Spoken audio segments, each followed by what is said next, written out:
What's up, you damn gorgeous, beautiful gamers? Welcome back to Role-Playing Games. This is Marion Corner in the internet, where we like to discuss about RPGs. If you like the content, if you like to have these conversations with Marion James, I would very much like to invite you to hit like button because it really helps me like you have no idea. And that being said, let's get over with this video guide about early stages of the game for Izelair. She's going to be a tank, and she's amazing actually. The two tanks that we have on very early stages of the game are going to be Fredred and her. Specifically, and I believe that I actually do like her a little bit better. There are two things to have in consideration on whether you should choose her over Fredred or not. Fredred is going to have mobility. He's going to be able to move the characters, the enemies, as much as possible, and turn them away from the party to take advantage of backstabs. She does not have that much ability to do so, but it's possible. I mean, Fredred has an easier time doing such a thing, but this little girl that we have right here, she is going to be able to maintain the enemy's attention for even longer. Another thing to have in mind is that Fredred is going to be able to reach enemies in the distance, like archers or mages for example, faster than she would be able to do. That said, do have in mind that she will be able to take more damage. She has higher survivability, but also has higher chances of maintaining the enemy's attention. When it comes to drawing enemies' attention on the vicinity, she's better, but Fredred has higher mobility.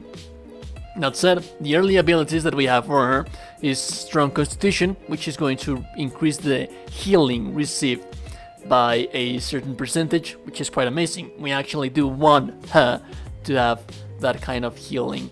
Also, Status Effect Evasion. This is just a single passive skill, ability that is not going to level up as we place more points into it. This is just a single choose, and it's always going to be there.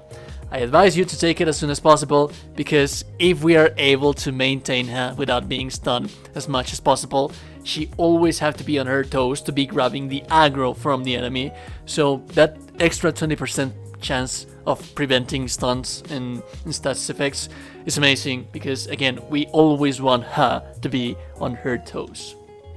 So as for the weapons that we want her to have, she should always have... Oh no, this is the laboratory. Hold on a little bit. Let's head over to the weapons, to the shop. And the weapon that you want to have with her is this one, the Knight's Sword.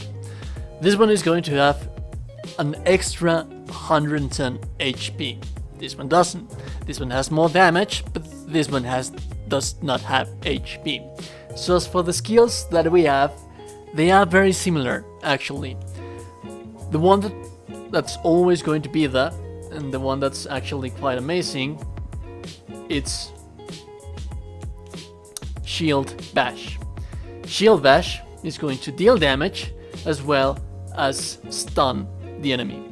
So that is one of our bread and butters, because we want to use our tank to prevent enemies from casting skills.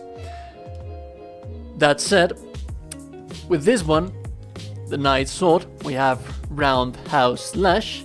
Is going to deal damage in the enemies on a circle area. The damage circle area, the AoE of effect, is actually quite amazing, and it's also going to inflict Provoke. So what we want to do with this skill is cast it and then turn away the enemies from the party so that the party can do backstabs on them. You use this skill, grab as many enemies as possible, and then make them turn their back to the party so that you can take away you can leverage the backstabs.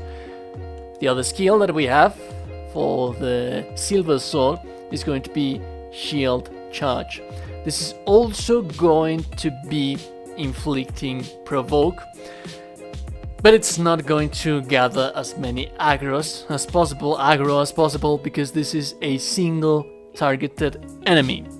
So, if we compare this with Fredred, this is the potential skill that you would be using to catch archers that are casting skills or they are attacking the rest of the party and you need to get as fast as possible to them.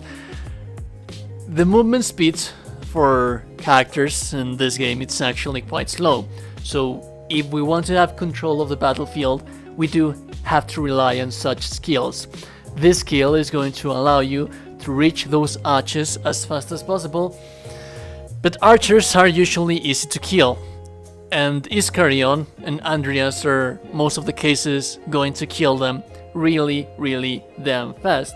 So my advice is that you do not use this weapon and instead choose this one, because again we have extra HP, we have extra healing from the passive abilities, and we have Roundhouse Slash, which again provokes enemies in a large area and also deals damage, and quite amazing damage actually. It's not like something basic.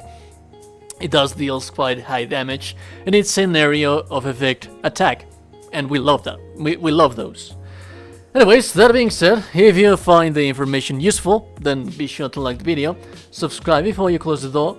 I'll be seeing you goddamn gorgeous and beautiful people in the next one. Remember that no one has told you today that you're a gorgeous and beautiful gamer. You're indeed a gorgeous, beautiful gamer. Have a beautiful day. I'll be seeing you goddamn gorgeous and beautiful people in the next one. Goodbye.